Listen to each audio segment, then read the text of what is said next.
শান্তিপূৰ্ণ গণতান্ত্ৰিক আন্দোলনৰ কাৰ্যসূচী ৰূপায়ণত ক্ৰমবৰ্ধমান চৰকাৰী প্ৰতিবন্ধকতা আৰু প্ৰস্তাৱিত পুলিচ কমিছনাৰেট গঠনে অৱশিষ্ট গণতান্ত্ৰিক অধিকাৰ হৰণ কৰাৰ শংকা সন্দৰ্ভত মানৱ অধিকাৰ সংগ্ৰাম সমিতিয়ে আয়োজন কৰে এখন নাগৰিক সভাৰ।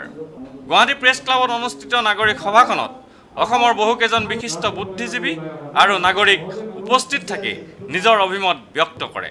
সভাখনত উপস্থিত থাকি বিশিষ্ট অধিবক্তা বিজন মহাজনে পুলিচ কমিছনাৰেট সম্পৰ্কে কয়, পুলিচ কমিছনাৰেটৰ যিটো বিষয়বস্তু সেইটো নিশ্চিতভাৱে পুলিচ কমিছনাৰ সৃষ্টি নোহোৱাকৈয়ে গুৱাহাটী আৰু পাৰ্শ্বৱৰ্তী এলেকাত যি পুলিচী আতিশয্যা চলি আহিছে মেজিষ্ট্ৰেটৰ উপস্থিতিত বা অনুপস্থিতিত নিশ্চিতভাৱে পুলিচ কমিছনাৰেট হ'লে পুলিচৰ হাততেই যেতিয়া মেজিষ্ট্ৰিয়েল পাৱাৰখিনি থাকিব তেতিয়া আজিৰ তাৰিখত যি অতিশয্যা চলি আহিছে নিশ্চিতভাৱে সি বঢ়াৰ সম্ভাৱনা আছে।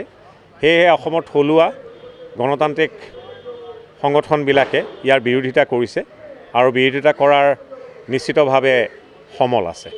সভাখনত আগিয়াৰ গেন্দাবাৰীত GNLAৰ উগ্ৰপন্থীয়ে চলোৱা নৰসংহাৰকো তীব্ৰ ধিক্কাৰ দিয়া হয়। সভাখনত কৃষক নেতা অখিল গগৈ, বিশিষ্ট সাংবাদিক অজিত কুমাৰ ভূঞা, সুমিত্ৰা হাজৰিকা, লাচিত বৰদলৈ, যতীন্দ্ৰ কুমাৰ বৰগোহাঁই আদি বিশিষ্ট ব্যক্তি উপস্থিত থাকে।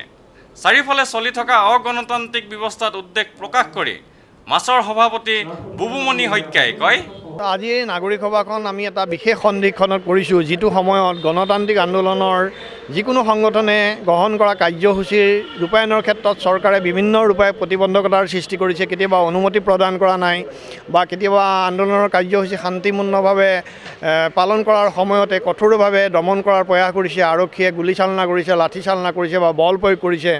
সিলাগে কৃষক মুক্তি সংগ্ৰাম সমিতি, জাতীয়তাবাদী যুৱ ছাত্ৰ পৰিষদ বা মাছৰ দৰে গণতান্ত্ৰিক সংগঠনৰ আন্দোলনৰ কাৰ্যসূচীয়ে হওক বা আজি সমাজ কল্যাণ বিভাগৰ ছুপাৰভাইজাৰসকলৰ ক্ষেত্ৰত আমি দেখিছোঁ যে পুলিচে চোঁচৰাই লৈ গৈছে মহিলাসকলক। আৰু ইয়াৰ জৰিয়তে চৰকাৰে এটা প্ৰৰোচনা যেন আগবঢ়াব বিচাৰিছে যে এই গণতান্ত্ৰিক আন্দোলনৰ পথ আমি বন্ধ কৰি দিছোঁ, গতিকে গণতান্ত্ৰিক আন্দোলনৰ কাৰ্যসূচী নহয়, তোমালোকে বিকল্পৰ সন্ধান কৰা। কিন্তু অসমৰ নাগৰিক সমাজে দীৰ্ঘদিন ধৰি যেতিয়াই উগ্ৰপন্থীৰ হিংসাত্মক কাৰ্য বৃদ্ধি পায় তেতিয়া সদায় আহ্বান জনাই আছে যে হিংসা নহয়, গণতান্ত্ৰিকভাৱে দাবী দুবাসমূহ উপস্থাপন কৰিব লাগে।